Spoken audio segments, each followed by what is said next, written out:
And how do you think about kind of unplanned time or flex project time, time for ad hoc projects, however you want to classify it, but basically semi-scheduled or built into the, you know, how much you can handle in a month and a week, etc. Like your project management load, right? Like your workload. How do you think about the relationship between, kind of unexpected events versus ops typically have this perspective of like, I give, some folks give very conservative estimates, and some people say like, if everything works perfect, here's the timeline, which I don't personally buy into because naturally, like life happens, right? Businesses Mm, happen, right? Things aren't easily yeah, planned one yeah. to one. Like you can look to No. engineering sprints and you can see how much things get pushed off, right? Like, do you feel like there's an opportunity to take from some of that engineering culture of, creating sprints and creating roadmaps, but still having flexibility for, bugs and issues to come up like that maintenance, or how do you see that relationship specifically in ops of, between I have a roadmap, I have a planned commitment versus, you know, things sometimes have to happen quickly, right? Market changes, Yeah, external factors, right? Like sure. there's always going to be something that like, oh God forbid, one of your connectors breaks. It's if I had the answer to this one, but we I always recommend a roadmap, right? Having that again, that good documentation, putting something in there like a timeline perspective.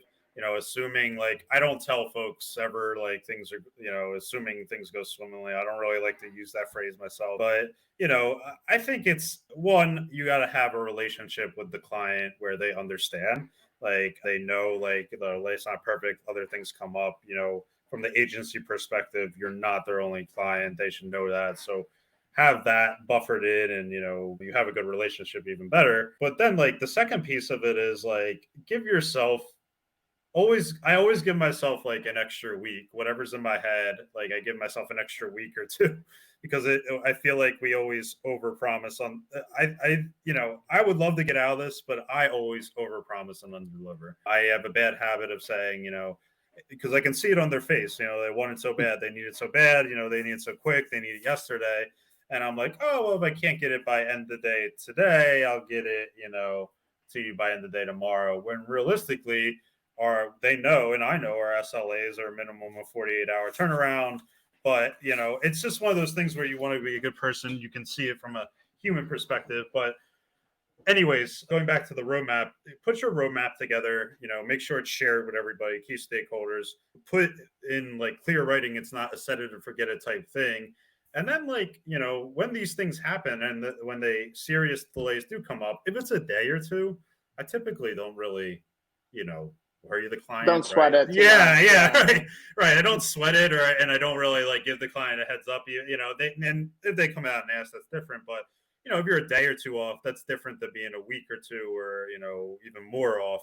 At that point, like I usually do a small analysis, nothing crazy. I usually do it in a doc, but it could be over email, of what happened and why we're delayed, and how by pausing it now, we're doing the right thing and saving ourselves time in the long run to get it right now, and blah blah blah. So like also that, well, why is this? I needed it yesterday. I told the board, like, well, if we did rush it and roll it out, I would have to come to you and say, we got to pause it, let's say, and, redo it or tear it back, whatever it is. So it's really putting that in the strategic perspective and the long haul perspective, why something is delayed. But yeah, I mean, roadmaps, we spend so much time putting them together, right? I feel like clients and even internal folks sometimes don't spend enough time as they should looking at them, but it's at least something to go off of and keep yourself honest as a MOPS team leader or MOPS person in general.